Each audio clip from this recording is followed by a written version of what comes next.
අයිබෝවන් අද මෙතනින් අපි පටන් ගන්න විවේහා බන්ධන පාඩම. මේක උසස් පෙළ රසායන විද්‍යාව විෂය නිර්දේශයේ දෙවෙනි එකකට අයත් වෙන්නේ.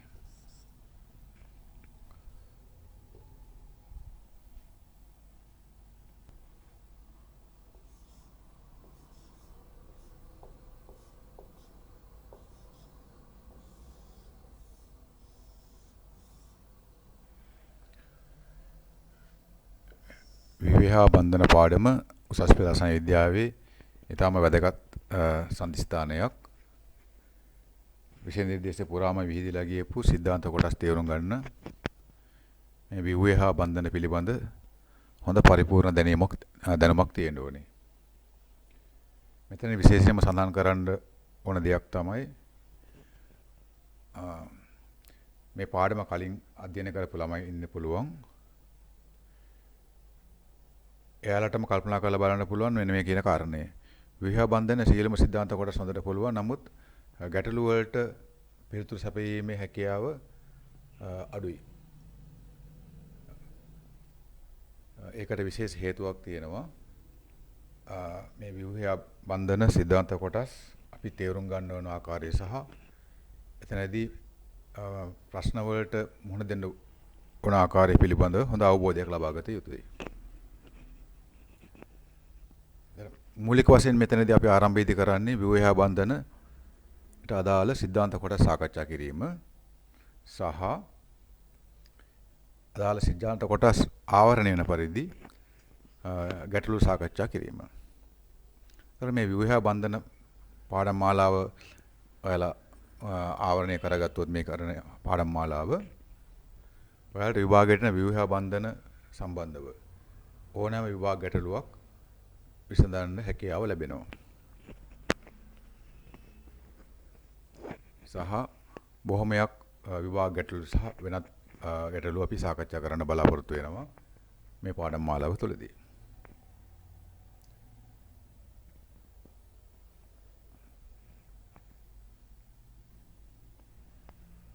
විවේහා බන්ධනවලදී අපි මුලින්ම සාකච්ඡා කරන්න බලාපොරොත්තු වෙන්නේ මේ රසායනික බන්ධන පිළිබඳව.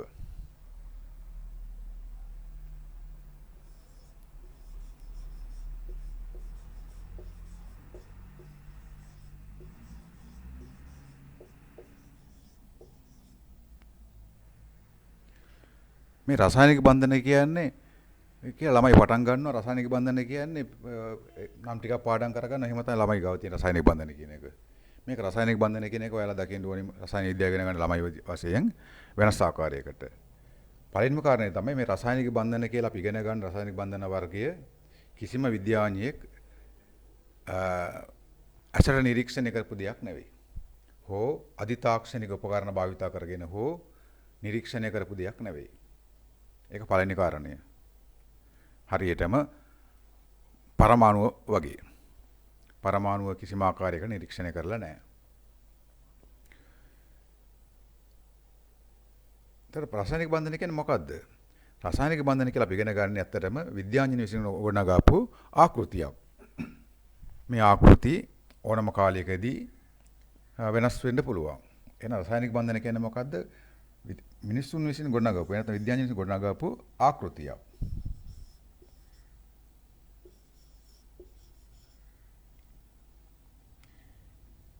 මේ ආකෘති රසායනික බන්ධන කියන්නේ නේද අපි මිනිස්සු විසින් ගොඩනගාපු ආකෘතියක්. මේ ආකෘතිය ගොඩනගන්නේ මොකද්ද? මේකට කලින් විද්‍යාඥයන් අධ්‍යයනය කරපු නැත්නම් ගොඩනගාපු පරමාණුක ව්‍යුහය පිළිබඳ ආකෘතිය පදනම් කරගෙන. මොකද දැනටමත් රසායනික ව්‍යුහය බන්ධන පාඩමට එද්දී ඔයාලා පරමාණුක ව්‍යුහය ඒකේ අධ්‍යයනය කරලා ඉවරයි. එතෙන් ඔයාලා ඉගෙන ගන්නවා පරමාණුව පිළිබඳ විවිධ ආකෘති. එතකොට මේ පරමාණුව පිළිබඳ තියෙන නූතන පරමාණුක ආකෘතිය පදනම් කරගෙන තමයි මේ රසායනික බන්ධන කියන ආකෘතිය ගොඩනගන්නේ.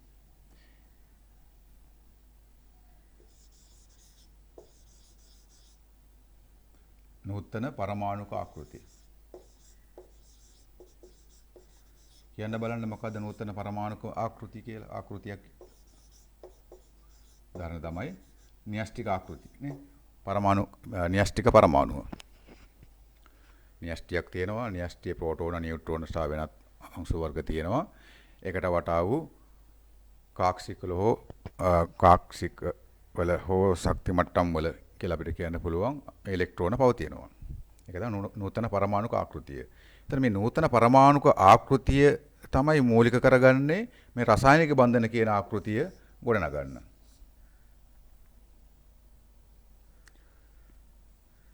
ඇයි මේ රසායනික බන්ධන කියන ආකෘතියක් විද්‍යාඥයන් විසින් ගොඩනගන්නේ කියලා බලමු අපි. රසායනික බන්ධන කියන ආකෘතිය මේලා ගොඩනගන්නේ පදාර්ථයේ භෞතික හා රසායනික ගුණ විග්‍රහ කරන්න, පැහැදිලි කරන්න. පදාර්ථයේ භෞතික හා රසායනික ගුණ.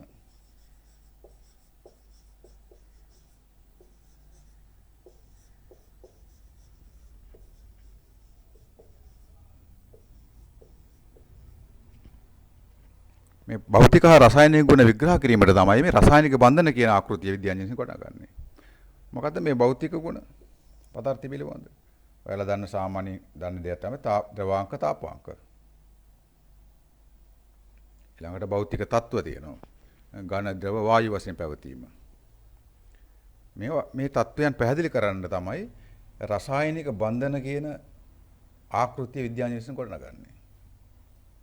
ඒතර අපි පදාර්ථයේ භෞතික හා රසායනික ගුණ මේ පාඩමදී කතා කරනවා.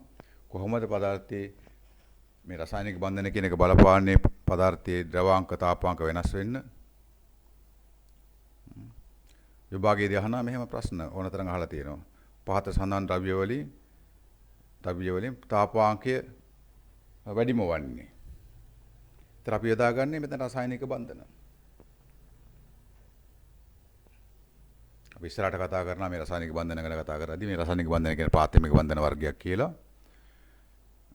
ඊට අමතරව ද්විතීයික බන්ධන වර්ගයක් තියෙනවා. ඒ පිළිවෙලට අපි කතා කරනවා.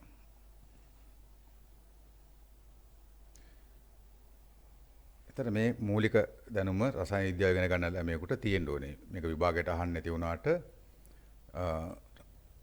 රසායනික බන්ධනයක් කියන්නේ මොකද්ද? අපි දැකපු දෙයක්ද නැද්ද කියන අවබෝධය අපි ගාව තියෙන්න ඕනේ රසායන විද්‍යාව අධ්‍යයනය කරන ඕනම කෙනෙකුට. ඊට මේකේ සටහන එන්න ඕනේ ඔයාලට මෙන්න මේ විදිහට. රසායනික බන්ධන පිළිබඳ හැඳින්වීම සටහන් ලියා ගන්න කැමති කට්ටිය ලියා ගන්න. පළවෙනි කාරණේ සඳහන් වෙන්නේ මේ විදිහට බලන්න. රසායනික බන්ධන සහ අණුවල ව්‍යුහ. මේ අණුවල ව්‍යුහ කියන එක අපි කතා කරේ නෑ මෙතනදී. රසායනික බන්ධන වගේම තමයි අණුවල ව්‍යුහ. දැන් අණුවල ව්‍යුහ ගැන මම සඳහන් කරේ නෑ තාම. හරි. නමුත් මේ සටහනේ සඳහන් වෙනවා මම කියන්නම්. යනු නූතන පරමාණුක ආකෘති පදනම් කරගනිමින් මිනිසා විසින් ගොඩනගන ලද ආකෘතියක්. ඒ කියන්නේ රසායනික බන්ධන කියන්නේ ආකෘතියක්. අණුවල ව්‍යුහ කියන්නේ ආකෘතියක්. අණුවල ව්‍යුහ කියන්නේ අපි ගොඩනගාපු ආකෘතියක්. ඒ පිළිබඳව රසායනික බන්ධන කතා කරලා ඊළඟට කතා කරන අණුවල ව්‍යුහ. ඒකත් ආකෘතියක්. ඒ සටහන සම්පූර්ණයෙන් දෙකම දාලා තියෙනවා. රසායනික බන්ධන සහ අණුවල ව්‍යුහ යනු නූතන පරමාණුක ආකෘති. මේ නූතන පරමාණුක ආකෘති. මේකත් ආකෘතිය. පරමාණුක ව්‍යුහය පිළිබඳ තියෙන තපේක ආකෘතිය තියෙන්නේ. ආකෘතිය පදනම් කරගනිමින් මිනිසා විසින් ගොඩනගලාද ආකෘතියක් තමයි රසායනික බන්ධන කියන්නේ. අණුවල ව්‍යුහත් ඒ වගේමයි.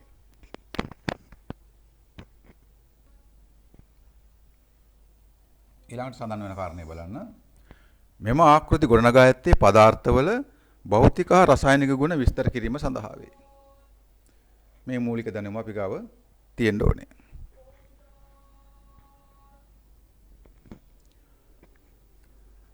ඊළඟට රසායනික බන්ධන පාඩමට අයත් නොවුනත් අපි පරමාණු ව්‍යුහය යටතේ අධ්‍යයනය කරන මේ ස්ථායි ඉලෙක්ට්‍රෝන වින්‍යාසය කියන්නේ මොකක්ද? ඉලෙක්ට්‍රෝන වින්‍යාස ගැන ඔයාලා අධ්‍යයනය කරනවා. ඉලෙක්ට්‍රෝන වින්‍යාස ලියන්න පුහුණු වෙලා තියෙන පළවෙනි එකකේදී. එතන මෙතනදී අපි ස්ථායි ඉලෙක්ට්‍රෝන වින්‍යාසය කියන එක මතක් කර ගැනීමක් සිදු කරගන්න යන්නේ. මොකද මේ ස්ථායි ඉලෙක්ට්‍රෝන වින්‍යාසය කියන එක අපිට මේ රසායනික බන්ධන පාඩමට ඊටාම කිට්ටු සම්බන්ධතාවයක් තියෙනවා. ඔයාලා දන්නවා සමහර මූල ද්‍රව්‍ය වලට තියෙන්නේ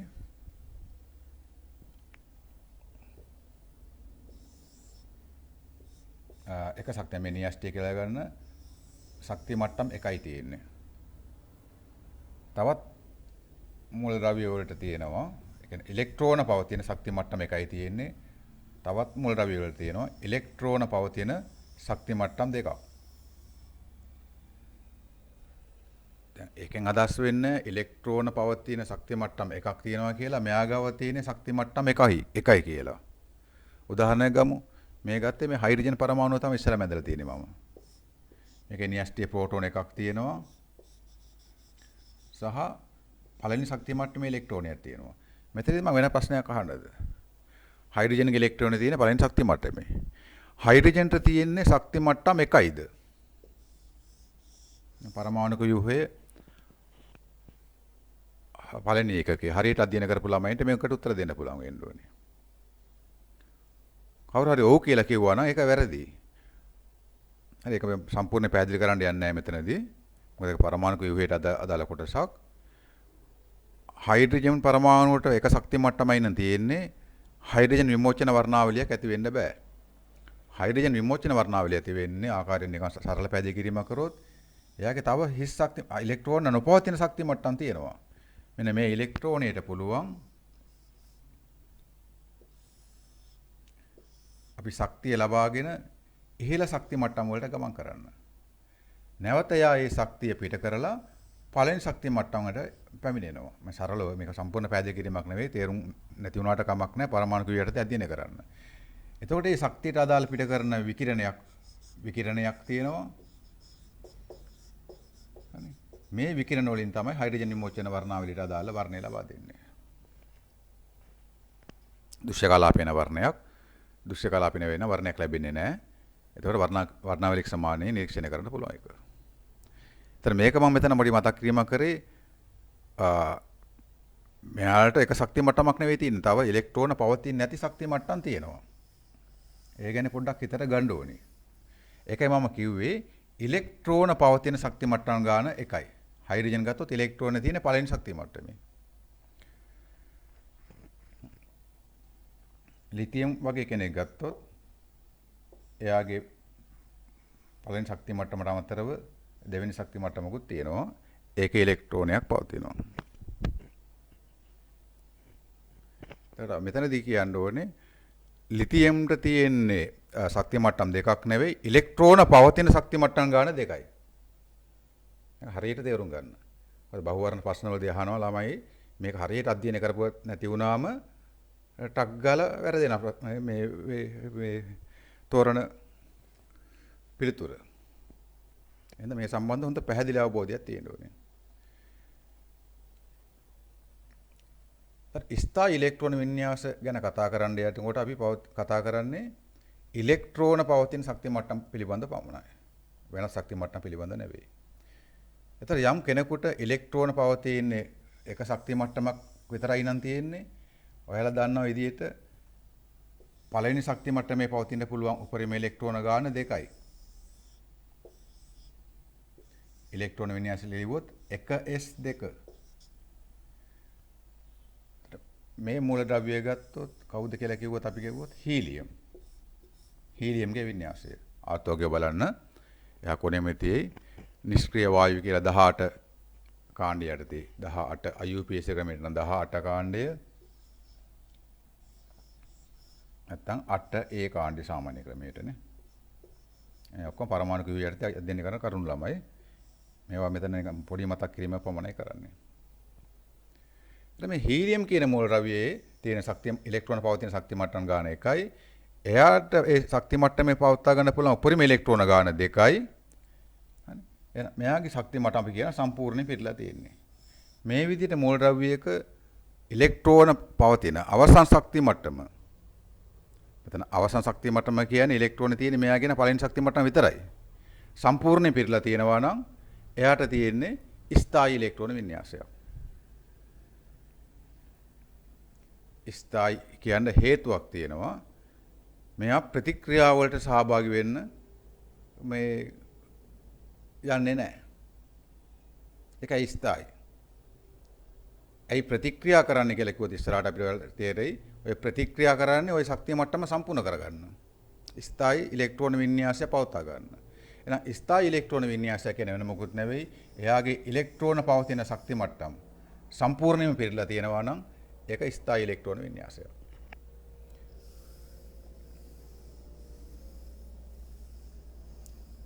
18 කාණ්ඩයේ හීලියම්ට යටින් තියෙන තවත් මූලද්‍රව්‍ය තමයි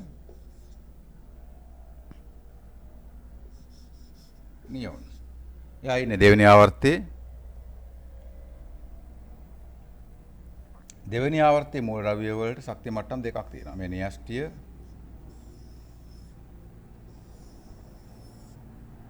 පළවෙනි ශක්ති මට්ටමේ ඉලෙක්ට්‍රෝන දෙකම පිරීලා තියෙන්නේ. හීලියම්ගේ परमाणु क्रमांक 10යි. ඒ කියන්නේ මෙයාගේ ඉලෙක්ට්‍රෝන තියෙන්නේ 10යි. परमाणु क्रमांक 10යි නම් ඉලෙක්ට්‍රෝන ගානත් 10යි. ඒවා පරමාණු ව්‍යුහ යටතේ අධ්‍යයනය කරන කරුණු. මේවා දන්නේ නැත්නම් මෙතන තේරෙන්නේ නැහැ. ඉලෙක්ට්‍රෝන තියෙන්නේ 10යි. පළවෙනි ශක්ති මට්ටමේ 2යි. දෙවෙනි ශක්ති මට්ටමේ ඉලෙක්ට්‍රෝන 8ක් තියෙනවා. මේ ශක්ති මට්ටමක් නිසා අපි මෙහෙම දාන්නේ මේගේ ඉලෙක්ට්‍රෝන වින්‍යාසය ලිව්වොත් අපි 1s2 2s2 2p6 මේ තමයි අවසාන ශක්ති මට්ටම. අවසාන ශක්ති මට්ටමේ ඇවිල්ලා දෙවෙනි ශක්ති මට්ටම මොන අවසාන ශක්ති මට්ටම කියන්නේ මෙයාගේ අවසාන ශක්ති මට්ටම දෙක නෙවෙයි. මෙයාගේ තව ශක්ති මට්ටම් තියෙනවා. ඉලෙක්ට්‍රෝන පවතින අවසාන ශක්ති මට්ටම. අපි අවසාන ශක්ති මට්ටම කියලා කියනකොට හැම වෙලෙම කියන්නේ මෙතන සඳහන් කරන්නේ ඉලෙක්ට්‍රෝන පවතින ශක්ති මට්ටම කියන වචනේ පාවිච්චි කරන්නේ නැහැ. අවසාන ශක්ති මට්ටම කියලා අදහස් කරන්නේ ඉලෙක්ට්‍රෝන පවතින අවසාන ශක්ති මට්ටම. නැතුව මෙයාගේ වෙන ශක්ති මට්ටම් නැහැ නේ. තව තියෙනවා ශක්ති මට්ටම්. ඒවල ඉලෙක්ට්‍රෝන නැහැ. හරි. ඉලෙක්ට්‍රෝන පවතින අවසාන ශක්ති මට්ටම දෙවෙනි ශක්ති මට්ටම. ඒක ඉලෙක්ට්‍රෝන සම්පූර්ණයෙන්ම පිරීලා තියෙන්නේ. මේ විදිහට ඉලෙක්ට්‍රෝන සම්පූර්ණයෙන්ම පිරීලා තියෙනවා නම් එයාට තියෙන ස්ථායි ඉලෙක්ට්‍රෝන වින්‍යාසයක්. ස්ථායි ඉලෙක්ට්‍රෝන වින්‍යාසයක් කියන හේතුව තමයි මේ ඉලෙක්ට්‍රෝන වින්‍යාසය මෙයා කිසිම හේතුවක් නිසා වෙනස් කරගන්න කැමති නැහැ. ඒකයි ස්ථායි ඉලෙක්ට්‍රෝන වින්‍යාසය කියන්නේ. නැවතත් කියනවා ස්ථායි ඉලෙක්ට්‍රෝන වින්‍යාසය කිව්වම ළමයි හිතට එන්න ඕනේ සම්පූර්ණ පිරුණු ඉලෙක්ට්‍රෝන වින්‍යාසයක් ස්ථායි ඉලෙක්ට්‍රෝන වින්‍යාසයක්. එහෙම නෙවෙයි එන්න ඕනේ හිතට. හිතට එන්න ඕනේ ඇයි ස්ථායි ඉලෙක්ට්‍රෝන වින්‍යාසය කියලා කියන්නේ? ඒ ඉලෙක්ට්‍රෝන වින්‍යාසය ඒ මූලද්‍රව්‍ය පරමාණු විසින් වෙනස් කරගන්න අකමැති. ඒකයි ස්ථායි. ඒ අකමැති කොයි වගේ කට්ටියද? ඒ අවසන් ශක්තිය මට්ටම සම්පූර්ණ වෙන මේ විදිහට පිරීලා තියෙන කට්ටිය. ඉලෙක්ට්‍රෝන වලින් පිරීලා තියෙනවා නම් එයාලා ඒ ඉලෙක්ට්‍රෝන වින්‍යාසය වෙනස් කරගන්න අකමැති. ඒකට ක්වොන්ටම් වාදයෙන් පැහැදිලි කරන්නත් පුළුවන්. මෙතන අදාළ වෙන්නේ නැහැ. ඇයි කියන එක ස්ථායි කියන එක. හරි. ඔයාලා දැන් මතක තියාගන්න සම්පූර්ණයෙන්ම අවසන් ශක්තිය මට්ටම ඉලෙක්ට්‍රෝන වලින් පිරීලා තියෙනවා නම් එයාට තියෙන්නේ ස්ථායි ඉලෙක්ට්‍රෝන වින්‍යාසය.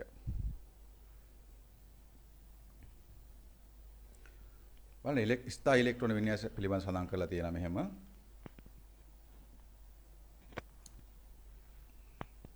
මේ සටහන් ඔයාලා මේ ලියා ගන්න පුළුවන් නම් මොකද සම්පත් පොතේ සමගාමී කිව්වට පොඩ්ඩක් වෙනස් ආරම්භය. ඊට සමහර දැන් තියෙන සම්පත් පොතේ කැලේ හැම විදිහටම සම්පත් පොතේ සටහනම දෙන්න පුළුවන් තැන් අපිට තියෙනවා. නමුත් සටහන් පොතකට ගැලපෙන විදිහටයි මේ සටහන් හරි ගස්සලා තියෙන්නේ. මේක ඒතකොට ඔයාලා සම්පත් පොත බලද්දී මෙහෙම කැලලක් නැහැ සම්පත් පොතේ ඇත්තටම. ඒතර මේ පාඩම සම්පූර්ණ වෙන්න සහ ළමයින්ගේ පහසුව සහ මතක් කිරීම කරුණු අත්‍යවශ්‍ය නිසා තමයි මේ විදිහට සටහන අපේ සටහනේ අන්තර්ගත වෙන්නේ. අන්න ස්ථායි ඉලෙක්ට්‍රෝන වින්‍යාසය. යම් පරමාණුවක අවසන් ශක්ති මට්ටම. දැන් බලන්න මෙතන දාලා තියෙන්නේ අවසන් ශක්ති මට්ටම කියලා තමයි පාවිච්චි කරන්නේ. මම කිව්ව කරුණු අවසන් ශක්ති මට්ටම කියන්නේ ඉලෙක්ට්‍රෝන පවතින අවසන් ශක්ති මට්ටමනේ. අවසන් ශක්ති මට්ටම කියන එකට භාවිතා කරන රසායන විද්‍යාව භාවිතා කරන මට්ටම තමයි සංයුජිතා කවචය. සංයුජිතා කවචය. මේ සංයුජිතා කියන වචනේ අපි ඉස්සරහට භාවිතා කරනවා. ඒක තමයි පැහැදිලි කරලා දෙන්නම්.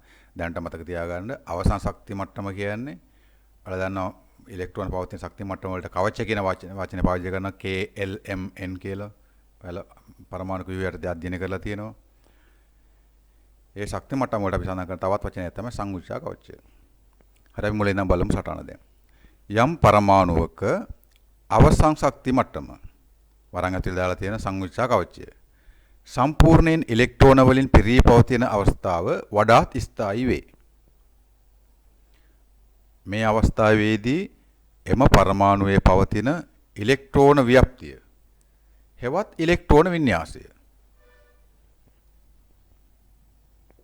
ඉලෙක්ට්‍රෝන ව්‍යාප්තිය හෙවත් ඉලෙක්ට්‍රෝන වින්‍යාසය ස්ථායී ඉලෙක්ට්‍රෝන වින්‍යාසයක් ලෙස හඳුන්වයි. මේ තියෙන ඉලෙක්ට්‍රෝන වින්‍යාසය මේ තියෙන ඉලෙක්ට්‍රෝන වින්‍යාස කියන එක මම නිකන් මතක් කිරීම කරේ පරමාණු ක්‍රියාවටදී. මේ විදිහට ලියනවට තමයි ඉලෙක්ට්‍රෝන වින්‍යාසය. ඉලෙක්ට්‍රෝන පැතිරලා තියෙන ආකාරයට තමයි අපි ඉලෙක්ට්‍රෝන වින්‍යාසයක් කියන්නේ. එයාගේ පරමාණුක කක්ෂිකවල ඉලෙක්ට්‍රෝන පැතිරලා තියෙන ආකාරය කියන්නේ ඉලෙක්ට්‍රෝන ව්‍යාප්තිය. ඉලෙක්ට්‍රෝන වින්‍යාසය කියන වචනයටම හුරු වෙන්න එපා. ඉලෙක්ට්‍රෝන වින්‍යාසය කියන්නේ කොයි වගේ අදහසක් කියලාද ඔයාලා තියෙනවා. ඉලෙක්ට්‍රෝන ව්‍යාප්ත වෙලා පවතින ආකාරය. ඉලෙක්ට්‍රෝන පැවතිලා පවතින ආකාරය. ඉලෙක්ට්‍රෝන ව්‍යාප්තිය හෙවත් ඉලෙක්ට්‍රෝන වින්‍යාසය ස්ථායී ඉලෙක්ට්‍රෝන වින්‍යාසයක් ලෙස හඳුන්වයි. මෙවැනි ස්ථායී ඉලෙක්ට්‍රෝන වින්‍යාස පවතින්නේ 18 වන කාණ්ඩයේ මූල ද්‍රව්‍ය වලට වේ. ආර්ථෝගය වල දන්නවා මේ විදිහට ශක්ති මට්ටම සම්පූර්ණයෙන්ම ඉලෙක්ට්‍රෝන වලින් පිරිච්ච මූල ද්‍රව්‍ය පවතින්නේ 18 කාණ්ඩයේ. අයුපේසික ක්‍රමයට නම් 18 කාණ්ඩය නැත්නම් සාමාන්‍ය ක්‍රමයට නම් 8A කාණ්ඩය.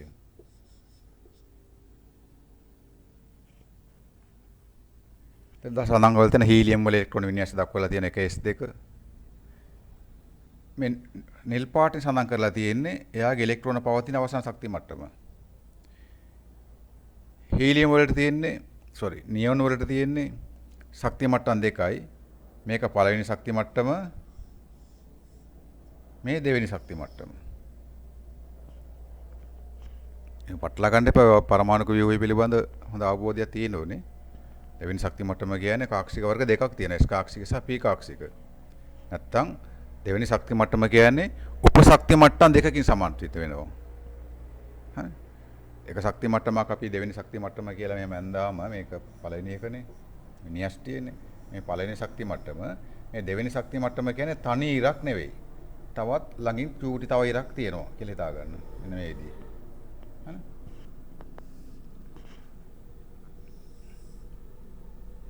මේක තමයි අපි S කියලා කියන කෙනා.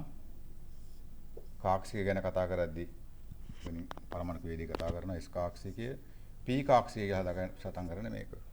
ශක්ති මට්ටම් දෙකකින් සමාන වෙනවා.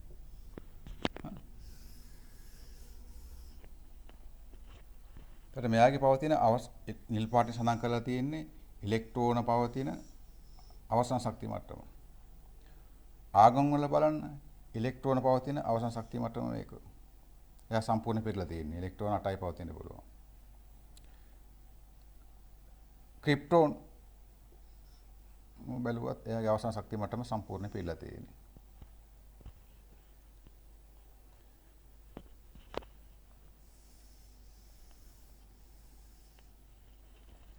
මේ නිල් පාටින් සඳහන් කරලා තියෙන අවසන් ශක්ති මට්ටමේ ඉලෙක්ට්‍රෝන වින්‍යාසය.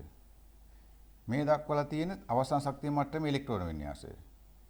මේ දක්වලා තියෙන්නේ ආගන් වල අවසන් ශක්ති මට්ටමේ පවතින ඉලෙක්ට්‍රෝන වින්‍යාසය. හෙවත් ඉලෙක්ට්‍රෝන ව්‍යාප්තිය, ඉලෙක්ට්‍රෝන පැතිරලා තියෙන ආකාරය. මේ දක්වලා තියෙන්නේ ක්‍රිප්ටෝන්ගේ අවසන් ශක්ති මට්ටමේ ඉලෙක්ට්‍රෝන ව්‍යාප්තිය හෙවත් ඉලෙක්ට්‍රෝන වින්‍යාසය. මේ අවසන් ශක්ති මට්ටමේ ඉලෙක්ට්‍රෝන වින්‍යාසයට කියන නමක් තමයි අපි සංයුජිතා කවච ඉලෙක්ට්‍රෝන වින්‍යාසය.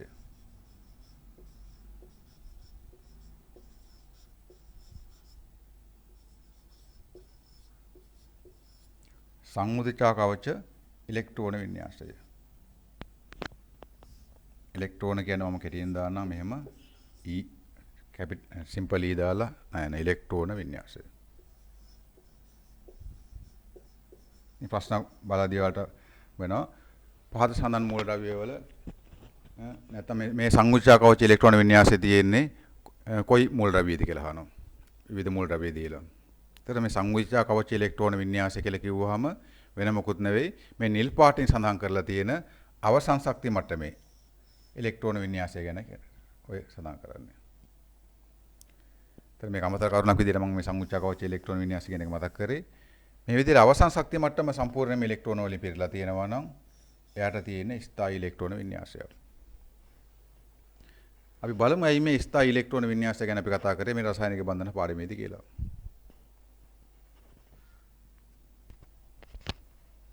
දැන් මේ කියන්න යන දේ හරියට අහගන්න. දැන් අපි ස්ථායී ඉලෙක්ට්‍රෝන වින්‍යාස ගැන කතා කරා. රසායනික බන්ධන යටතේදී ඇයි මේ ස්ථායී ඉලෙක්ට්‍රෝන වින්‍යාස ගැන කතා කරන්න කිව්වොත් මෙන්න මෙහෙමයි. මේක පටලවා ගන්න එපා මේ කියන කරුණ. මේ ස්ථායී ඉලෙක්ට්‍රෝන වින්‍යාසයක් තියෙනවා නම් ස්ථායී ඉලෙක්ට්‍රෝන වින්‍යාසය කියන්නේ මොකද්ද? ඉලෙක්ට්‍රෝන වින්‍යාසය වෙනස් කරගන්න අකමැති වින්‍යාස. සම්පූර්ණ පිරලා තියෙන්නේ. එයාලා ස්ථායී. ක්වොන්ටම් වාදයට අනුව ඒකේ ස්ථායීතාවයක් තියෙන. ක්වොන්ටම් වාදයට සහ භෞතික විද්‍යාවට අනුව ඒකේ භ්‍රමණවලට සාපේක්ෂව ඉලෙක්ට්‍රෝන වල ස්ථායීතාවයක් තියෙනවා. ඒක වෙනින් පැහැදිලි කිරීමක් තියෙන එතන. ඒක ඔයාලා දැනගන්න ඕනේ යම් ශක්තිය මට්ටමක් ඉලෙක්ට්‍රෝන පවතින අවසන් ශක්තිය මට්ටම සම්පූර්ණ ඉලෙක්ට්‍රෝන වලින් පිරලා තියෙනවා නම් එයාට තියෙන ස්ථායී ඉලෙක්ට්‍රෝන වින්‍යාසයක්. ස්ථායී ඉලෙක්ට්‍රෝන වින්‍යාසය කියන්නේ මොකද්ද? ඒ ඉලෙක්ට්‍රෝන වින්‍යාසය වෙනස් කරගන්න යා අකමැති. ඒකයි ස්ථායී කියන්නේ. මේ ස්ථායී ඉලෙක්ට්‍රෝන වින්‍යාස තියෙන කට්ටිය රසායනික බන්ධන හදන්න සහභාගී වෙන්නේ නැහැ සාමාන්‍යයෙන්.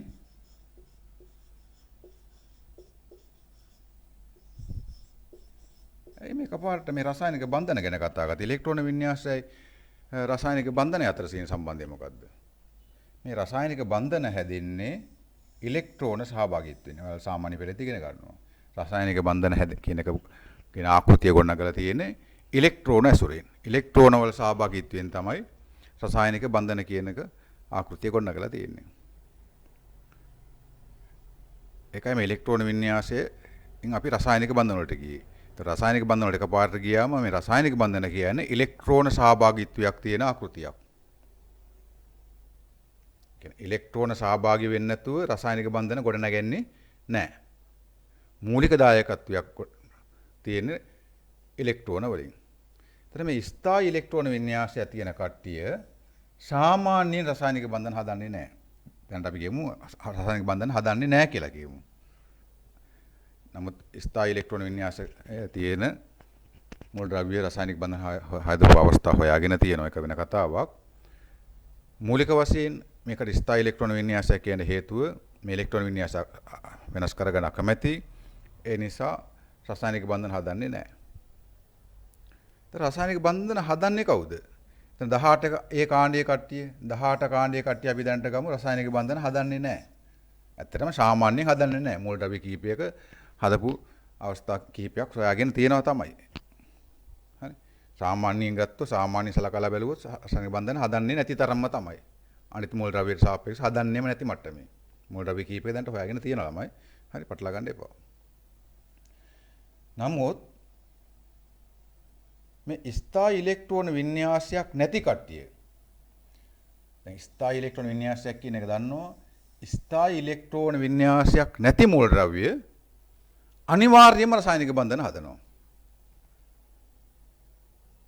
අනිවාර්යයෙන්ම රසායනික බන්ධන හදනවා.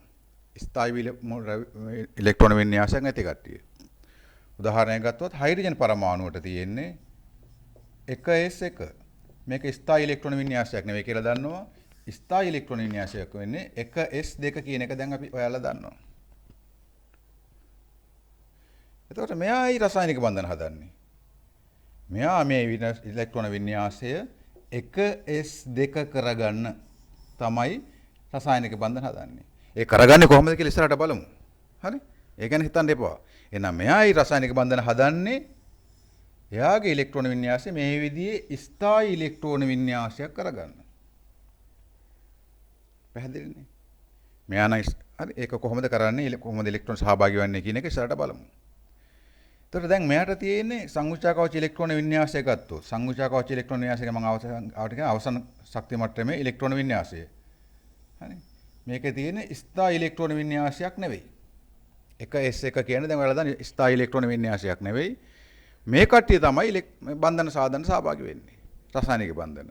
මොකද මේ රසායනික බන්ධන සෑදීමේ ක්‍රියාවලිය තුලින් මෙයාලට පුළුවන් මේ විදිහේ ස්ථායි ඉලෙක්ට්‍රෝන වින්‍යාසයක් ගොඩනගා ගන්න. කොහොමද කියලා අපි ඉස්සරහට බලමු. එහෙනම් ස්ථායි ඉලෙක්ට්‍රෝන වින්‍යාසය ගැන කතා කරේ මේ රසායනික බන්ධන පිළිබඳව කතා කරන්න. ඇයි රසායනික බන්ධන මූල ද්‍රව්‍ය හදන්නේ? මේ විදිහේ ස්ථායි ඉලෙක්ට්‍රෝන වින්‍යාසයක් ගොඩනගා ගන්න. මම මේක නැවත කියන්නේ මේක ඊටාම වැදගත් කරුණක්. ඒක හරියට හිතේ ධාරණය කරගන්න ඕනේ. හරිනේ. එහෙනම් ස්ථායි ඉලෙක්ට්‍රෝන වින්‍යාසයක් නැති සියලුම මූල ද්‍රව්‍ය රසායනික බන්ධන සාධන සහභාගී වෙනවා. ස්ථායි ඉලෙක්ට්‍රෝන වින්‍යාසයක් තියෙන මේ වගේ කට්ටිය රසායනික බන්ධන හදන්නේ නැහැ. නෑම නෙවෙයි. සාමාන්‍යයෙන් හදන්නේ නැහැ. හුඟක් කට්ටිය හදන්නේම නැති තරම්. ඇයි? මෙයාට ස්ථායි ඉලෙක්ට්‍රෝන වින්‍යාසය තියෙනවනේ. හරි. කීප දෙනෙක් මොකක් හරි හේතුවක් නිසා හදනවා කියමු. නමුත් ස්ථායි ඉලෙක්ට්‍රෝන වින්‍යාසයක් නැති සියලුම මූල ද්‍රව්‍ය රසායනික බන්ධන සෑදන්න සහභාගී වෙනවා. ඇයි? ස්ථායි ඉලෙක්ට්‍රෝන වින්‍යාසයක් මෙන්න මේ විදිහට ගොඩනගා ගන්න. බලමු අපි විවිධ මූල ද්‍රව්‍ය වල කොහොමද ස්ථායි ඉලෙක්ට්‍රෝන වින්‍යාස ගොඩනගන්නේ කියලා ඉස්සරහට. එහෙනම් මෙතනදී ඔයාලා අනිවාර්යෙන්ම හිතට ගන්න ඕනේ මොකද්ද? රසායනික බන්ධන කියලා ආකෘතියක් අපි ගැන කතා කරා. මේවා ඉලෙක්ට්‍රෝන සහභාගීත්වයෙන් හැදෙන්නේ. ඇයි රසායනික බන්ධන හදන්නේ? මේ විදිහේ ස්ථායි ඉලෙක්ට්‍රෝන වින්‍යාසයක් ගොඩනගා ගන්න. හරි. ඒක හරියට තේරෙන්න ඇති.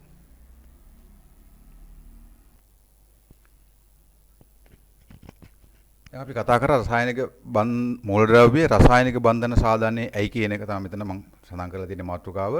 ඇයි ඔයාලා දන්නවා ස්ථායි ඉලෙක්ට්‍රෝන වින්‍යාසයක් ලබා ගන්න. උදාහරණයක් වශයෙන් ගත්තා හයිඩ්‍රජන් වගේ මූලද්‍රව්‍යයක් ගත්තොත් මෙයාගේ සංවිචා කවච ඉලෙක්ට්‍රෝන වින්‍යාසය 1s1. මෙයා රසායනික බන්ධන සෑදීමේ ක්‍රියාවලිය තුලින් 1s2 කියන ස්ථායි ඉලෙක්ට්‍රෝන වින්‍යාසය ගොඩනගා ගන්නවා. මේ දාලා තියෙන ආවර්ත්‍ය අවගුවේ විවිධ කාණ්ඩ යටට බලන්න මේක බලන්න මේ රූපය. මේ රූපය දාලා තියෙන මෙන්න මේකට. මේක හොඳට මේ අධ්‍යයනය කරගන්න. මේවා ළමයි නිකන් පටලවා ගන්නවා.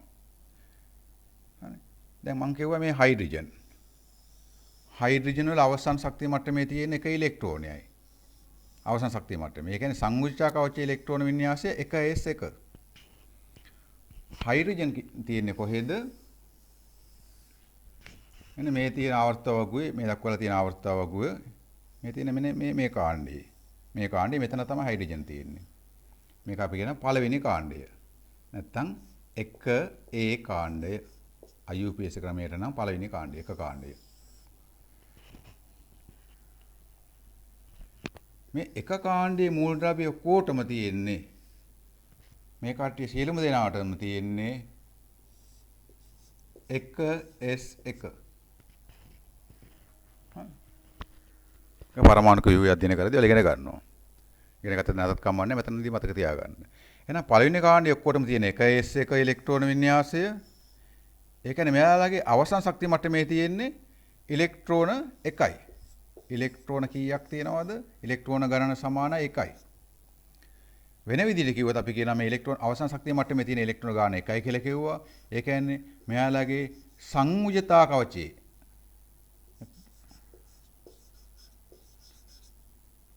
සංයුජතා ඉලෙක්ට්‍රෝන ගණන කීයද? සංයුජතා කවච ඉලෙක්ට්‍රෝන ගණන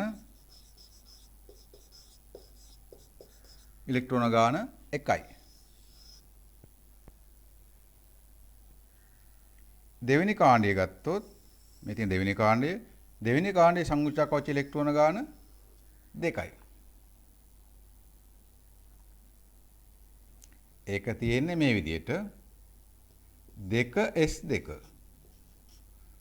S2 සම්පූර්ණ පිරලානේ. ශක්තිය මට්ටම සම්පූර්ණයෙන් පිරලාද? නෑ, පිරලා නෑ. දෙවෙනි ශක්තිය මට්ටමේ ඉලෙක්ට්‍රෝන 8ක් පිරෙනවා. 2p1 හිස් සම්පූර්ණයෙන් පිරලා නෑ. ඉස්සරහින් 2s2 ෙන්ද පටන් ගන්නේ නෑ. මෙයාගේ මේ සංයුජ්ජා කවච ඉලෙක්ට්‍රෝන වින්‍යාසය විතර ලිව්වේ මම මෙතන. 2s2 කියලා. තව තියෙනවා ඇතුලේ අභ්‍යන්තර ශක්තිය මට්ටම තියෙන එක 1s2 කියලා තියෙනවා. ඒක නම් පිරিলা. අවසන් ශක්තිය මට්ටම සම්පූර්ණයෙන් පිරিলা නෑ. ඉලෙක්ට්‍රෝන 2යි තියෙන්නේ. එහෙනම් දෙවෙනි කාණ්ඩයේ කටියට තියෙන්නේ සංයුජිත ඉලෙක්ට්‍රෝන ගාන 2යි. මේ තියෙන UPC ක්‍රමයට නම් 13 කාණ්ඩය. සාමාන්‍ය ක්‍රමයට නම් 3A කාණ්ඩය.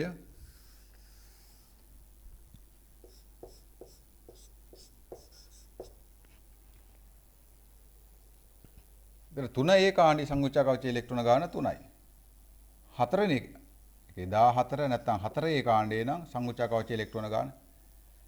ඊට සාමාන්‍ය ක්‍රමයට අපි ගද්දී 3A කියලා ගද්දී තුන්වෙනි කාණ්ඩය. තුන්වෙනි කාණ්ඩේන 3යි. කාණ්ඩ අංකයට සමානයි. මෙයා ඇවිල්ලා 4A කාණ්ඩය. නැත්නම් 14 කාණ්ඩය. 14A කාණ්ඩේන සංයුජ්ජ කවච ඉලෙක්ට්‍රෝන ගාන 4යි. 5A කාණ්ඩේ නම් සංයුජ්ජ ඉලෙක්ට්‍රෝන ගාන 5යි. කාණ්ඩ අංකයට සමානයි.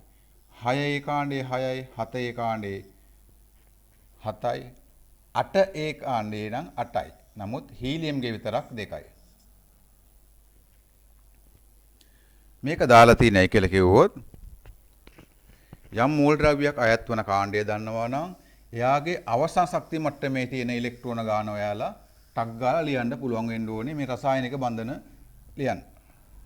හරි. අපි බලමු මෙතන තියෙන මූල ද්‍රව්‍යය. හරි.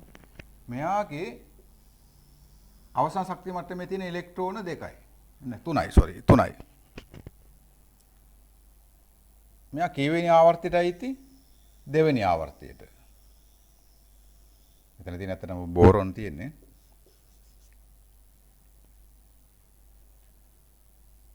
දෙවෙනි ආවර්තයට. දෙවෙනි ආවර්තයට අයිති නම් ශක්ති මට්ටම් ගන්න 2යි. එහෙනම් 1s2 දෙවෙනි ශක්ති මට්ටමකුත් තියෙනවා. දෙවෙනි ශක්ති මට්ටමේ කාක්ෂික දෙකක් තියෙනවා. 2s 2p. සංයුජ්ජ කවච ඉලෙක්ට්‍රෝන කීයක් තියෙනවද මෙයාගේ? 3යි. එහෙනම් මේ 3 දෙවෙනි ශක්ති මට්ටමේ තියෙන්න ඕනේ ඉලෙක්ට්‍රෝන 3ක්. S වලට දෙකක් පිරෙනවා, P වල එකක් ඉතිරි වෙනවා. එහෙනම් කාණ්ඩ අංකය දන්නවා නම් 3A කියලා දන්නවා නම් සංයුජිත ඉලෙක්ට්‍රෝන ගාන 3යි. එහෙනම් සංයුජිත කවච ඉලෙක්ට්‍රෝන වින්‍යාසය තමයි මේ. මේ විදිහට සංයුජිත කවච ඉලෙක්ට්‍රෝන වින්‍යාසයට අක් ගාලා ගන්න පුළුවන් වෙන කාණ්ඩ අංකය දැනගත්තාම. මෙයාගේ දෙවෙනි ආවර්තයයි ඇති මෙයා දෙවෙනි ආවර්තයට ඇති. එතන ඇත්තන ඔක්සිජන් තියෙන්නේ. මෙයාගේ සඳහන් කරන්නේ 6A කාණ්ඩය මෙයා. 6A. කාණ්ඩ අංකය 6. එන සංයුජ්ජ කවච ඉලෙක්ට්‍රෝන ගානත් 6යි. සංයුජ්ජ කවච ඉලෙක්ට්‍රෝන වින්‍යාසය කෙලින්ම ලියන්න පුළුවන් වෙනවා. 2s2 2p4. ඔන්න ඉලෙක්ට්‍රෝන 6 ව්‍යාප්ත වෙලා තියෙන ආකාරය. s වලට 2යි, p වලට 4යි. ඉලෙක්ට්‍රෝන වින්‍යාස ලියන්න බැරි නම් මේක බලන්න එපා. මේක පස්සේ බලන්න මේ පාඩම ඉලෙක්ට්‍රෝන වින්‍යාස ලියන්න පුරුදු වෙලා බලන්න මේක. නැත්නම් තේරුමක් නැහැ. රසායනික බන්ධන කොහොම හරි කරනවා මාංශයල මම කොහොම හරි තේරුම් ගන්නවා කියලා ඒවා බොරු කතා. හරි.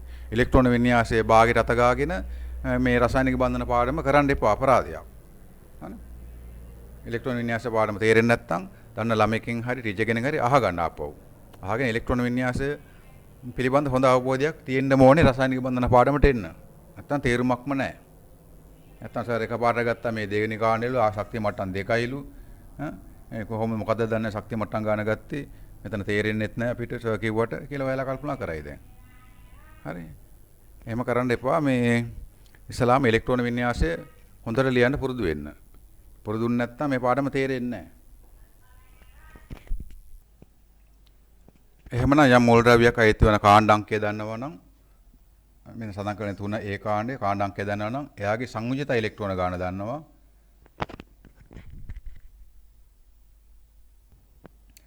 සංයුජිත ඉලෙක්ට්‍රෝන ගාන දන්නවා නම් එයාගේ සංයුජ්ජ කවච ඉලෙක්ට්‍රෝන වින්‍යාසය දන්නවා මේ විදිහට. ඒතර 3A කාණ්ඩයේ සියලුම කට්ටියගේ තියෙන්නේ මේ ඉලෙක්ට්‍රෝන වින්‍යාසය තමයි. 3A කාණ්ඩයේ තියෙන ඔක්කොගමලාගේ තියෙන්නේ මේ උඩින් ලියලා තියෙන මේ සංයුජ්ජ කවච ඉලෙක්ට්‍රෝන වින්‍යාසය. ඒ විදිහටම 7A කාණ්ඩයේ සංයුජ්ජ කවචයේ ඉලෙක්ට්‍රෝන 7යි 2s2 2p5. මෙතන ආපහු සඳහන් කරන 3A කාණ්ඩයේ ඔක්කොගම 2s2 2p5 නෙවෙයි. මොකද මෙතනට යද්දී 3s2 3p1 වෙනවා. එතකොට මේක සංයුජ්ජ කවච ඉලෙක්ට්‍රෝන වින්‍යාසය පොදුවේ ලියන්න පුළුවන් ns2 np1. n කිව්වේ මේ විදිහට 2ද 3ද 4ද කියලා වැටෙන එක තමයි n කියලා දාලා තියෙන්නේ. ශක්ති මට්ටම් ගන්න. කීවේ ශක්ති මට්ටමද? දැන් මෙයාව ගත්තොත් මෙතන බලන්න මෙතන නම් එන්නේ මෙයාත් ns2 np1 මේක රසායනික බන්ධනයේ පාඩමක් නෙවෙයි ළමයි. මේ මැද ඉඳන් කියන්නේ සමහරට තේරෙන්නේ නැතුව ඇති මැද ඉඳන් අහගත්තොත්. මේ n වෙනුවට දානවා අපි මෙතන 3s2 3p1 එහෙමයි ඉවර වෙන්නේ. මේක ඉලෙක්ට්‍රෝන වින්‍යාසය ගැන උගන්වද්දී මේ විදිහට නෙවෙයි උගන්වන්නේ මුලින් ඉඳන් කියනවා. මෙතන මතක් කිරීමක් පමණයි කරන්න කියලා හොඳට දැනගන්න ඕනේ. මොකද මැද ඉඳන් මේක ඇහුවොත් තේරෙන්නේ නැහැ. මේ ඉලෙක්ට්‍රෝන කොහොමද එකපාරට මෙහෙම ලියන්නේ කියලා ඔක්කොම අප්‍රභංශ වෙනවා. හරි. ඒ හින්දා මේ එක බලාගෙන එන්න. එහෙනම් මෙයාලගේ ඔක්කොගෙම තියෙන තුන්වෙනි කාණ්ඩ ශක්ති මට්ටම වෙන සංයුතික ඉලෙක්ට්‍රෝන වින්‍යාසය අපිට ටක් ගාලා දානවා ns2 np1 පස්වෙනි කාණ්ඩේ නම් මේ විදිහටම ලියන්න පුළුවන්. පස්වෙනි කාණ්ඩේ හත්වෙනි කාණ්ඩේ නම් ns2 np5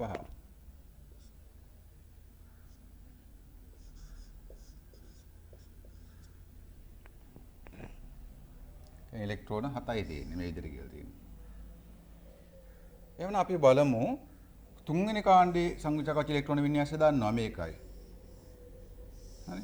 මෙයයි රසායනික බන්ධන හදන්නේ මේක ස්ථායි ඉලෙක්ට්‍රෝන වින්‍යාසයක් නෙවෙයි මේක ස්ථායි කරගන්න. ඒ ස්ථායි ඉලෙක්ට්‍රෝන වින්‍යාසය ගැන අපි කලින් කතා කරා. අර ස්ථායි ඉලෙක්ට්‍රෝන වින්‍යාසය කියලා අපි එක කතා කරා.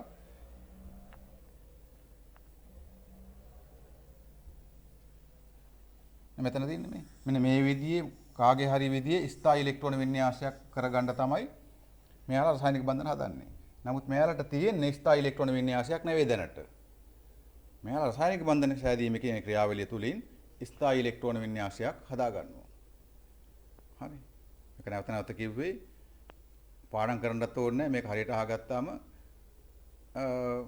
රසායනික බන්ධන විව්‍යාහ බන්ධන පාඩමේ එච්චර පාඩම් කරන දේවල් නෑ. පාඩම් කරලා මතක තියාගන්නවා. සටහන් පාඩම් කරලා මෙහෙම වාක්‍ය පාඩම් කරගන්න මොකුත් නෑ. මේ ටික තේරුම් ගන්න විතරයි තියෙන්නේ. තේරුම් ගත්තට පස්සේ මේ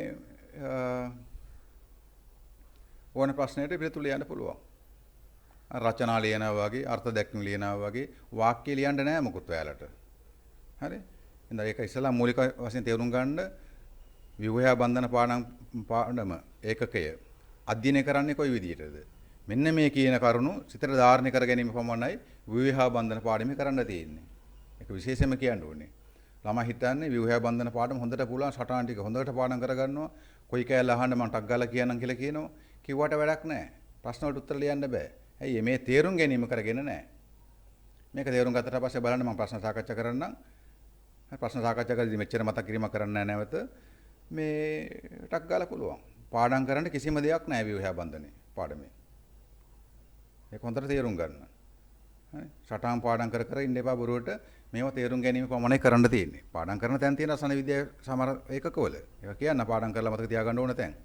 හරි. එහෙම සාමාන්‍ය පාඩම් කරලා මේ පේලියක් ලියන්න උත්තර අහන අඩුයි.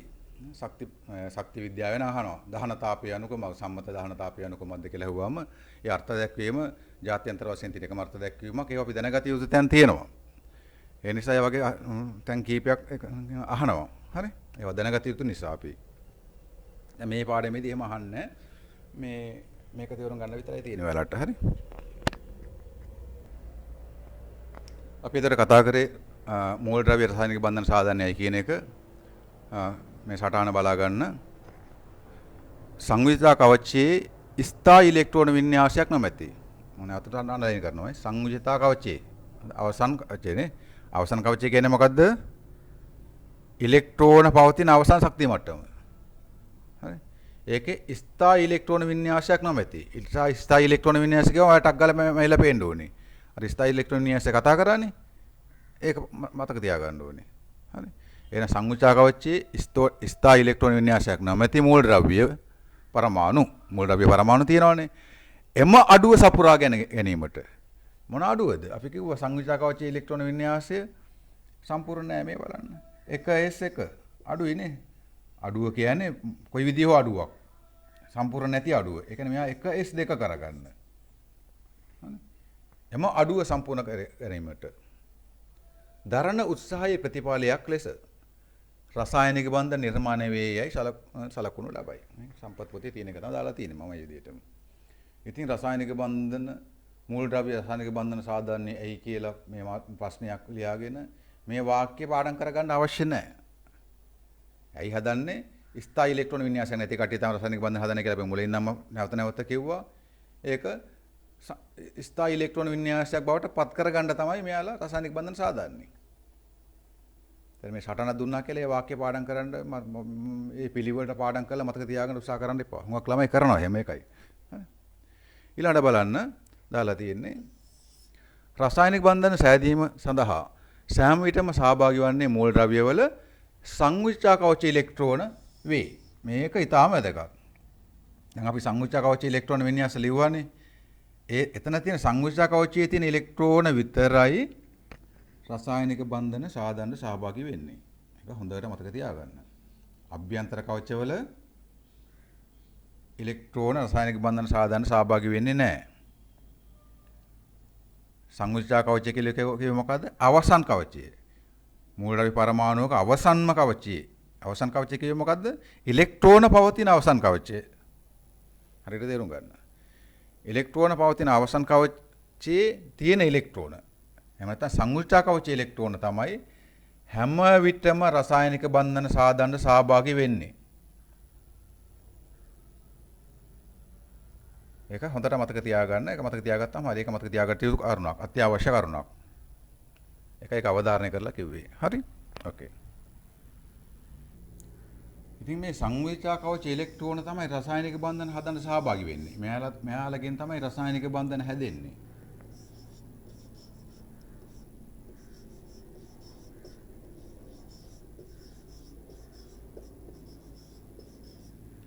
මෙයාලගෙන් තමයි රසායනික බන්ධන හැදෙන්නේ. ඉතින් මේ සංවිචා කවචයේ ඉලෙක්ට්‍රෝන මේ රසායනික බන්ධන සාදන්න මේ රසායනික බන්ධන හදන්න සහභාගී වෙන ආකාරය විවිධ ආකාරයෙන් සහභාගී වෙනවා. ඉලෙක්ට්‍රෝන.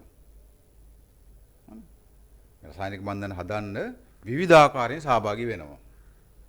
එකම විදිහට නෙවෙයි සහභාගී වෙන්නේ.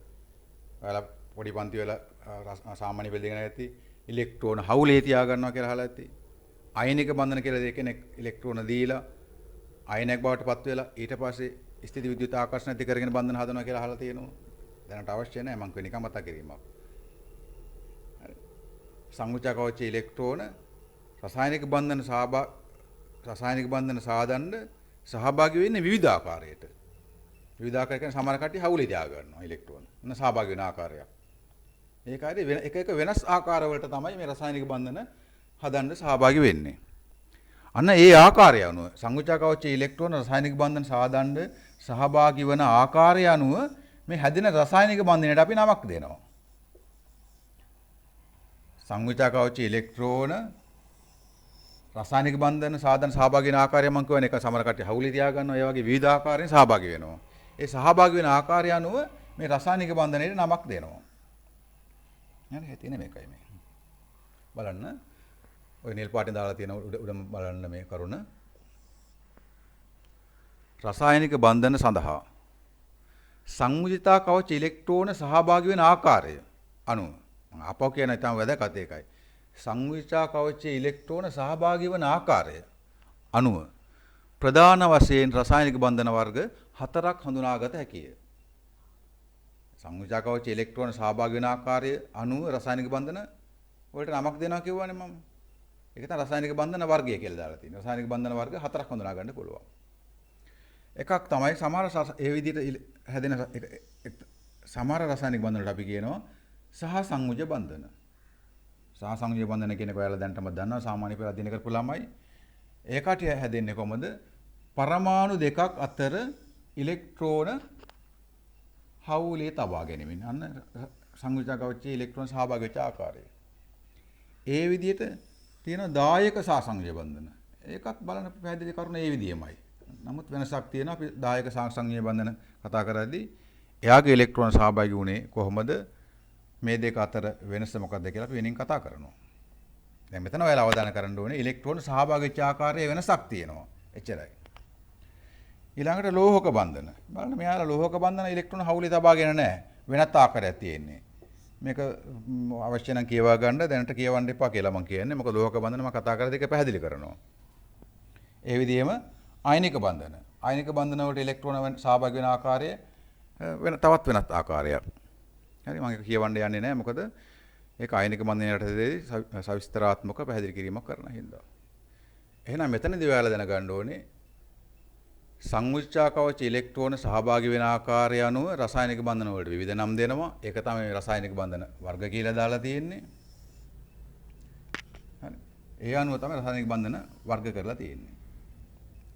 මේ එක බන්ධන වලට විවිධ නම් දාලා තියෙන්නේ.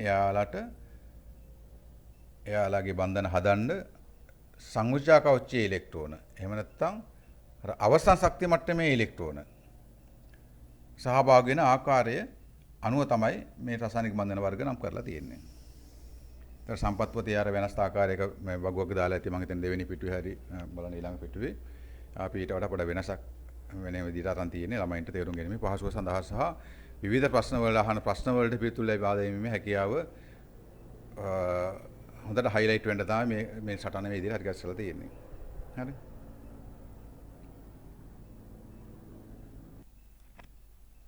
අපි රසායනික බන්ධන වර්ග හතරක් ගැන කතා කරා. එතන තියෙන පළවෙනි රසායනික බන්ධන වර්ගය තමයි අංක 1කින් සඳහන් කරලා තිබ්බේ සහ සංයුජ බන්ධන.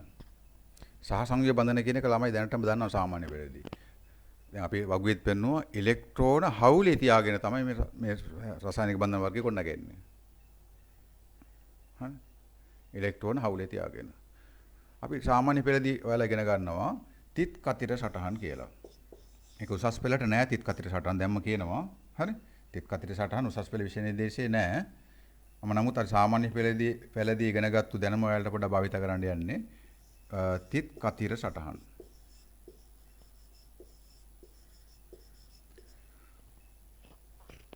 හයිඩ්‍රජන් ගත්තොත් ඔයාලා නේදලා තිත් කතිර සටහන් එක හයිඩ්‍රජන් පරමාණුවක් ගත්තොත් එක ඉලෙක්ට්‍රෝනයයි තියෙන්නේ. මේ ඉලෙක්ට්‍රෝනය මෙහෙම දාගත්තේ.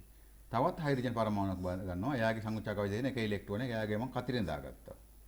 හරි. මේ දෙන්න රසායනික බන්ධනයක් සහ සංයෝජ බන්ධන තමයි හදන්නේ. හරි. ඇයි සහ සංයෝජ බන්ධන හදන්නේ මෙයාලා? ඒක හේතුව එයාලා දැම්ම දන්නේ නැහැ. ඒලා දැන් මම කියන නිසා මතක තියාගන්න මේ දෙන්න හදන්නේ සහ සංයෝජ බන්ධන. ඊට පස්සේ අපි සහ සංයෝජ බන්ධන වලදී අන්තිමට කතා කරනවා කෙබඳු මූලද්‍රව්‍යද සහ සංයෝජ බන්ධන හදන්න සහභාගී වෙන්නේ. කුමන ලක්ෂණ තියෙන කට්ටියද කියලා.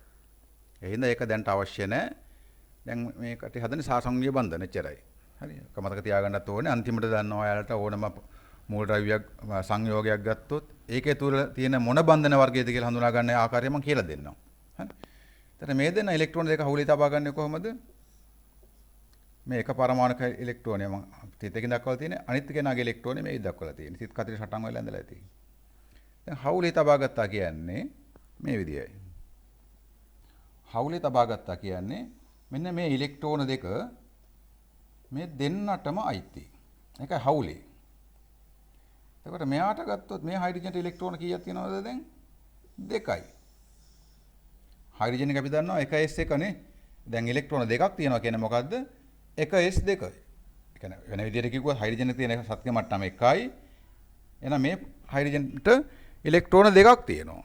දෙකක් තියෙනවා කියන්නේ ඉලෙක්ට්‍රෝන දෙකක් තියෙනවා කියන සංයෝජක කවචය 1s2.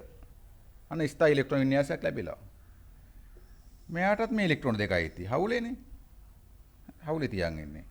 එතකොට එයාටත් තියෙනවා පළවෙනි ශක්තිය මට්ටම සම්පූර්ණයි. ඒ විදිහටම එයාටත් ස්ථායි ඉලෙක්ට්‍රෝන වින්‍යාසයක් ලැබිලා. හැම වෙලේම ස්ථායි ඉලෙක්ට්‍රෝන වින්‍යාසයක් හදන්න තමයි මේ සහසංයෝජ බන්ධන හදන්නේ. එතන මේගේ පරමාණු අපි ඕලෙල් සාමාන්‍ය පන්තියේදී ඉගෙනගෙන තියෙනවා අපි H2 කියලා. H2 අණුව. ඒ වගේම ඔයාලා ඉගෙනගෙන තියෙනවා Cl2 අණුව. ඔයාලා දන්නා මෙයා 7 වෙනි 7 කාණ්ඩේ සංයෝජක ඉලෙක්ට්‍රෝන 7ක් තියෙනවා. හරි. එක පරමාණුක මම ඉලෙක්ට්‍රෝන දක්වනවා මේ විදිහට 2යි 6යි 7යි. ඊළඟ ක්ලෝරින් පරමාණුවෙත් මම දක්වන ක්ලෝරින් පරමාණු දෙකක් තියෙනවා. කතිරෙලි දක්වන යාගේ ඉලෙක්ට්‍රෝන තිත් කතිර සටහන උසස් පෙළට නේ ආපහු මතක් කරනවා.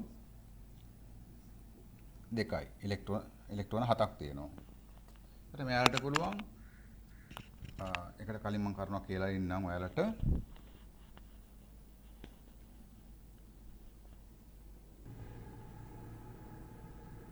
මේකේ බලන්න මෙතන දාලා තියෙන්නේ දෙකේ ගොඩවල් ඉලෙක්ට්‍රෝන.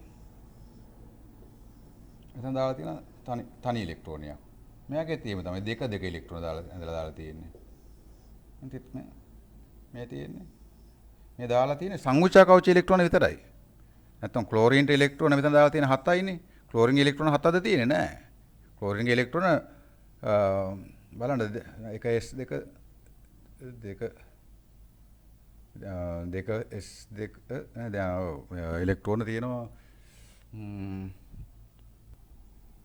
Cl2 තියපම මම F2 ගන්නම් ඉලෙක්ට්‍රෝන ගන්න වැඩි වුණත් ප්‍රශ්නයක් නැහැ මොකද එයාගේ 3s2 3p5 හරි මම ගන්නම් F2 මගේ ඉලෙක්ට්‍රෝන 9යි තියෙන්නේ ඔයාලට මේ තේරුම් කරලා දෙන්න පහසුවට මේ එක පරමාණුවක තියෙන ඉලෙක්ට්‍රෝන ගාන මේ තියෙන්නේ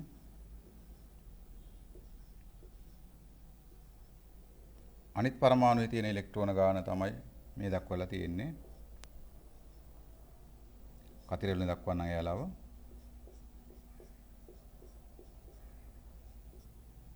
ඒතර මම කියුවේ මොකද්ද? මෙයාලගේ මේ දක්වලා තියෙන්නේ ඉලෙක්ට්‍රෝන 7යි දක්වලා තියෙන්නේ. මෙයාගේ ඉලෙක්ට්‍රෝන 7යි දක්වලා තියෙන්නේ. ඒ කියන්නේ ෆ්ලෝරින්ගේ ඉලෙක්ට්‍රෝන 7ද තියෙන්නේ. ෆ්ලෝරින්ගේ ඉලෙක්ට්‍රෝන 7ක් නෙවෙයි ෆ්ලෝරින්ගේ අභ්‍යන්තර කවතියකුත් තියෙන 1s2 ඒ ඉලෙක්ට්‍රෝන දෙක දාලා නැහැ ඔක්කොම ෆ්ලෝරින්ගේ ඉලෙක්ට්‍රෝන 9ක් තියෙනවා අපි 9ම දාලා ඒකයි මම F2 ගත්තේ ඔයාලට තේරුම් කරලා දෙන්න ලේසියට ඒතර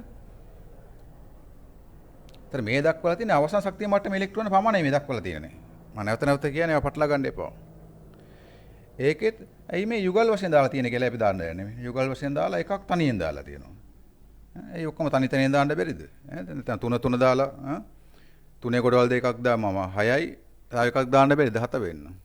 ඇයි ඔහොම ලියන්න හේතුව? ඒකට හේතුව තමයි මෙන්න මේක. හරි. ෆ්ලෝරින්ගේ ඉලෙක්ට්‍රෝන වින්‍යාසය ගත්තොත් 1s2 2s2 2p මම ෆ්ලෝරින් ගත්තේ එක පැහැදිලි කරන්න ලේසියට මොකද ඉලෙක්ට්‍රෝන වින්‍යාසය කෙටිනේ. ඒතර ඔයාලට පැහැදිලි කරන්න ලේසි එකයි Cl2 කැපුවේ. Cl2 වල ඉලෙක්ට්‍රෝන ගාන දන්නේ නැතුනේ ඕන ළමෙක් දන්න අවස්ථාවක දෙනවා විභාගයේදී බලා ගන්න පුළුවන්. මේ ඉලෙක්ට්‍රෝන ටික තමයි දක්වලා තියෙන්නේ මේ. 7 මේ ඉලෙක්ට්‍රෝන 7 තමයි මේ දක්වලා තියෙන්නේ. මේ දෙකේ ගොඩවල් විදිහ. නෑ මේ සංයුච්චා කවච අවසන් දක්වලා තියෙන්නේ. 2 එකක් විදිහට. ඔය සංයුච්චා කවච ඉලෙක්ට්‍රෝන ටික තමයි ටික දක්වලා තියෙන්නේ. ඒයි මේ දෙකේ ගොඩවල් දැම්මේ කියලා බලමු. ඔයාලා පරමාණු කුහුවේ ඉගෙන ගන්න 2s2 කියන්නේ s කාක්ෂික එකයි තියෙන්නේ. p කාක්ෂික නම් 3ක් තියෙනවා. ළමයි තිත් කතිර සටහන් හරි ලේසි කියලා දාගෙන යන බහුවර්ණ ප්‍රශ්න කාපු ගම අනා ගන්නවා. හේතුව ඇයි මේ ගොඩවල් දෙක දැම්මේ කියලා දන්නේ නැහැ කොක් ළමයි. එතකොට 2s2 තියෙන්නේ ඉලෙක්ට්‍රෝන මෙහෙම යුගලක්. p කාක්ෂික පහ ඉලෙක්ට්‍රෝන තියෙන්නේ ඉස්සලා මේක එක පිරෙනවා. 3යි ඉලෙක්ට්‍රෝන 5ක් තියෙනවා p කාක්ෂිකනේ මේ තියෙන්නේ 2p5 ඊළඟ ඉලෙක්ට්‍රෝන මෙහෙම පිරෙනවා. ඒ කියලා අහන්න එපා පරමාණු කුහුවේ අධ්‍යයනය කරන්න. ඉලෙක්ට්‍රෝන අන්න 7යි. දැන් මෙතන 2යි මෙතන 5යි. ඔක්කොම 7යි. හරි. කාක්ෂික ඉලෙක්ට්‍රෝන දෙකක් තියෙන නිසා තමයි මේ දෙකේ ගොඩක් දාලා තියෙන්නේ. මේ තියෙන දෙකේ ගොඩ. මේ තියෙන දෙකේ ගොඩ. මේ තියෙන තනි ඉලෙක්ට්‍රෝනේ. පැහැදිලිද? ඒකයි එහෙම දාන්න හේතුව. හරි. නැත්නම් මේ ලස්සන රටාවක් ඒ නිසා දානව නෙවෙයි. ඒක රසායන විද්‍යාවෙන් තේරුම් ගන්න ඕනේ. නම් ඒකට හේතුව ඇලදින කරගත්තා. අපි දන්නවා මෙයාගේ ස්ථායි වෙන්න නම් ස්ථායි වින්‍යාසයක් අපි දන්නවා 2s2 2p6 આવොත් තමයි ස්ථායි වෙන්නේ මෙයා. සංයුච්චා කවචේ. දැන් තියෙන්නේ මේක 2s2 2p5. එහෙනම් මොකද්ද වෙන්න ඕනේ කියලා බලමු අපි දැන්. මෙයාලා F2 කියන අණුව ඉලෙක්ට්‍රෝන හවුලේ තබා ගන්න ආකාරය බලමු අපි දැන්.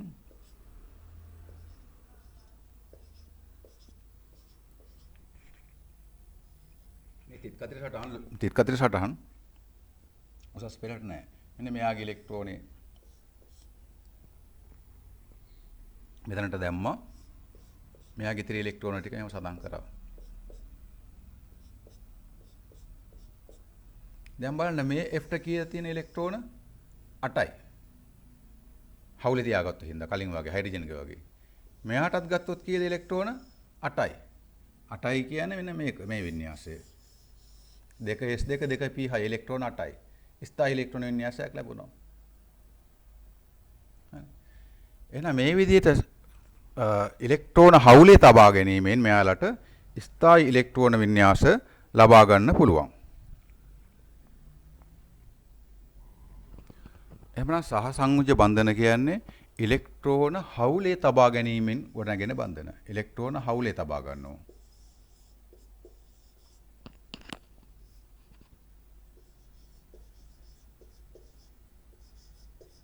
මොනවාද හවුලේ තබා ගන්නේ? ඉලෙක්ට්‍රෝන. ඉලෙක්ට්‍රෝන හවුලේ තබාගෙන ගොඩනගෙන බන්ධන වලට තමයි අපි කියන්නේ සහ සංයුජ බන්ධන කියලා.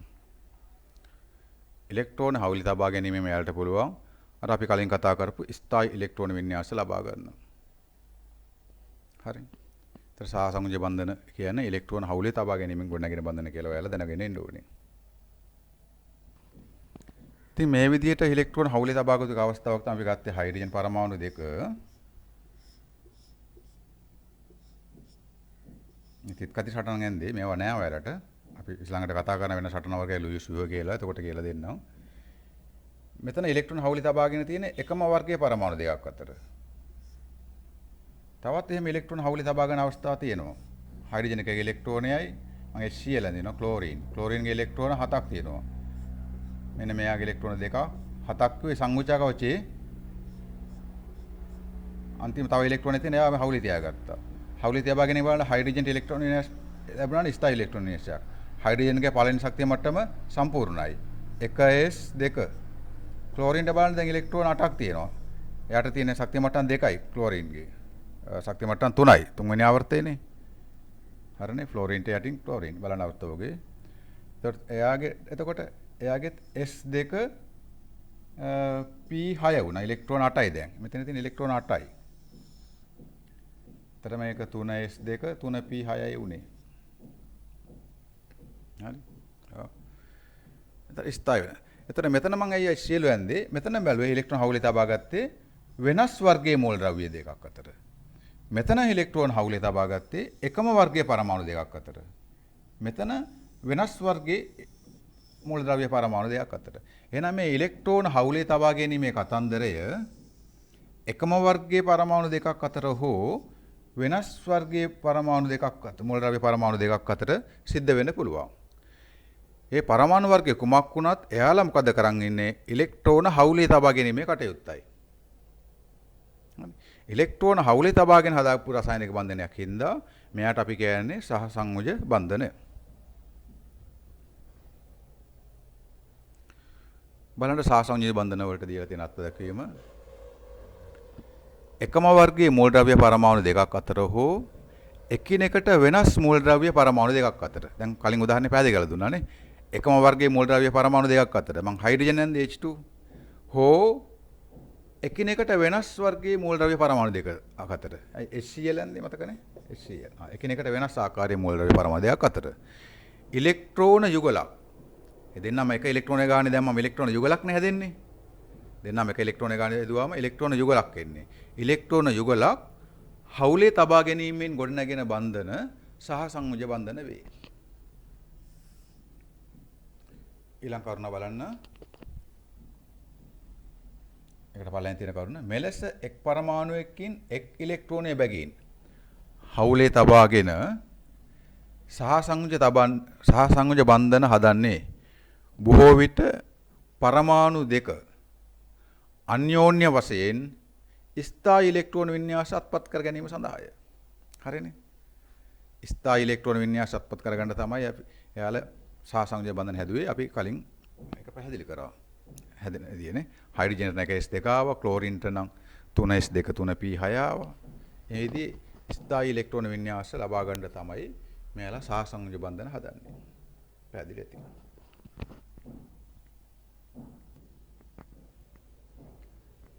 ඊළඟට ඔයාලා ලියා ගන්න මාතෘකාවක් තරවක් දාලා කරුණක් විදියට සහ සංයුජ බන්ධන පිළිබඳව දැනගත යුතු වැදගත් කරුණු. මේ ටික මම දෙන්නේ මෙතන සටහන සම්පූර්ණ වෙන්න සියලුම දේවල් තේරෙන්නේ නැති වෙයි. සමහර දේවල් ඉස්සරහට කරන්න තියෙන්නේ. හරි? නමුත් සටහන සම්පූර්ණ වෙන්න ඔයාලට මේක දෙන්නේ. මොකද දෙන්නේ දැන් ඔයාලට සහ සංයුජ බන්ධන පිළිබඳව දැනගත යුතු වැදගත් කරුණු. ඒක යටතේ එක හෝ තරුව දාලා ලියාගන්න මේ විදිහට.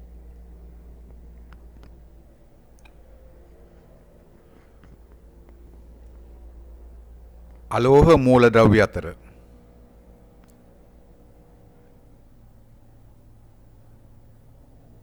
සාමාන්‍යයෙන් සෑදෙන්නේ සහ සංයුජ බන්ධන වේ.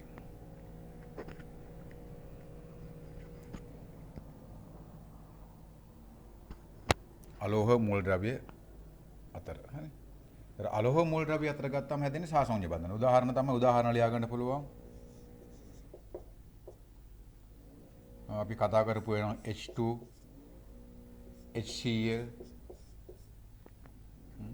තව ඉස්සරහට කතා කරනවා අපි ලිවිස්ටි වලදී NH3 කොම අලෝහ. ආවර්ත වර්ගයේ අලෝහ කොටස දන්නවනේ ඔයාලා. හරි. ආවර්ත වර්ගයේ අලෝහ සහ ලෝහ කියලා දෙකට බෙදෙනවා. ඒ දෙක අතර තියෙනවා ලෝහ. කියන්නේ ලෝහ හා අලෝහ වල ගුණ තියෙන දෙකම තියෙනවා. දැන් මේ කතා කරන්නේ අලෝහ මූලද්‍රව්‍ය අතර හැදෙන්නේ සහ සංයුජ බන්ධන. මේකට හේතුවක් තියෙනවා. ඉස්සරහට අපි කතා කරනවා බන්ධනවල අයනික ප්‍රතිශතය පිළිබඳ. ඒක සඳහා යොදාගන්නේ විද්‍යුත්ිනතා වෙනස.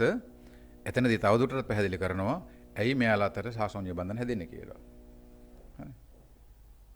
ඒතර විද්‍යුත්ිනතා වෙනස තමයි උපයෝග කරන්නේ මෙතනදී. ඒක මම මෙතනදී සාකච්ඡා කරන්න යන්නේ නැහැ. මොකද එතනදී දීර්ඝ වශයෙන් සාකච්ඡා කරන්න හින්දා. දැනට ඔයාලා දැනගන්න අලෝහ මූලද්‍රව්‍ය අතර තියෙන සහ සංයුජ බන්ධන. දෙවෙනි කරුණ තමයි මේ ඉතාම වැදගත් කරුණ. මොකද බහුවර්ණ ප්‍රශ්නවලදී ඉතාම වැදගත් වෙනා මේ කරුණ. සාමාන්‍ය ලෝහ මූලද්‍රව්‍ය අතර ලෝහ මූලද්‍රව්‍ය පරමාණු අතර සාමාන්‍යයෙන් ලෝහ මූලද්‍රව්‍ය පරමාණු අතර සහ සංයුජ බන්ධන ගොඩනැගෙන්නේ නැත. සාමාන්‍යයෙන් කියන එක යටතට ඉරක් ගහ ගන්න. සාමාන්‍යයෙන් තමයි හැදෙන්නේ නැත්තේ. ඒකටම ලියා ගන්න මෙහෙම. ලෝහක මූලද්‍රව්‍ය පරමාණු අතර බහුලව සෑදෙන්නේ ලෝහක බන්ධන වේ.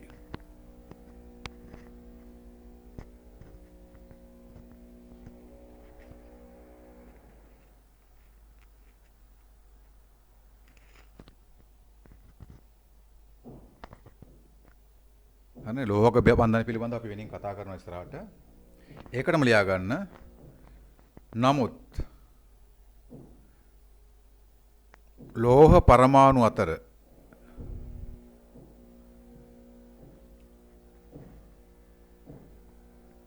වායුමය අවස්ථාවේදී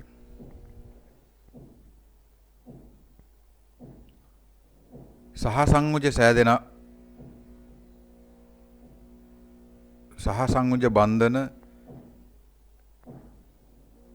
ගොඩනැගෙන අවස්ථා සොයාගෙන තිබේ. උදාහරණ එකට Na2 gas මේ කපයට හම්බ වෙලා නැතුව ඇති සාමාන්‍ය විද්‍යාවේදී Na2 gas ඒක මම ලුයිස් ව්‍යුහ ගැන කතා කරලා පස්සේ අදාළ ප්‍රශ්නවලදී පැහැදිලි කරලා දෙන්නම්. දැනට සටහන සම්පූර්ණ ලියා ගන්න.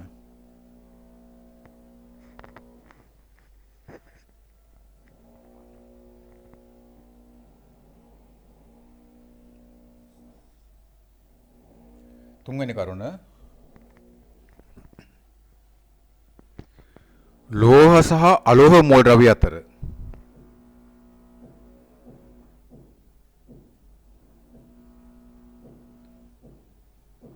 බහුල වශයෙන් ගොඩනැගෙන්නේ අයනික බන්ධන වේ.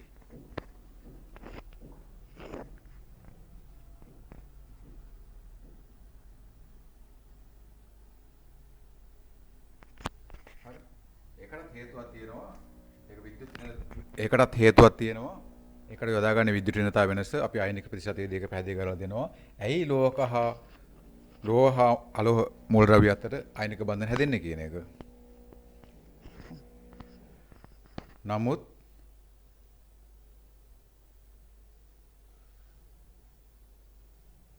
ලෝහ සහ අලෝහ මූල ද්‍රව්‍ය අතර සහ සංයුජ බන්ධන සෑදෙන විරල අවස්ථාද පවතී.